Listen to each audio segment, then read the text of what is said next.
Berita boom hari ini.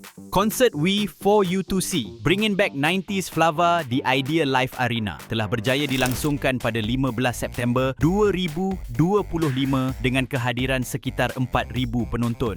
Malam penuh nostalgia itu mengembalikan memori zaman kegemilangan 90-an apabila For You To See tampil dengan persembahan bertenaga lengkap dengan tarian dan nyanyian yang memukau. Ramai penonton mengakui terhibur melihat keserasian ahli kumpulan yang masih mampu mencuri perhatian selepas sekian lama. Selain For You To See, pentas turut digamatkan dengan persembahan artis-artis legenda era 90-an seperti Restu, A to Z dan Msteen. Kehadiran mereka memberi warna tambahan kepada malam tersebut, menjadikan ia sebuah konsert yang benar-benar meraihkan memori kolektif generasi peminat muzik tanah air. Kini giliran kumpulan wanita ikonik Elite pula untuk menggegarkan pentas dengan konsert Elite Live 25 di Dewan Plenary Pusat Konvensyen Kuala Lumpur, KLCC. Dengan deretan lagu hit mereka seperti Tamparan Wanita, Manisnya Senyumanmu, GIG dan banyak lagi, Elite dijangka membawa peminat mengembara semula ke zaman indah 90-an. Aura dan pesona mereka pastinya menjadi tarikan utama buat peminat yang ingin merasai semula kehangatan fenomena Elite.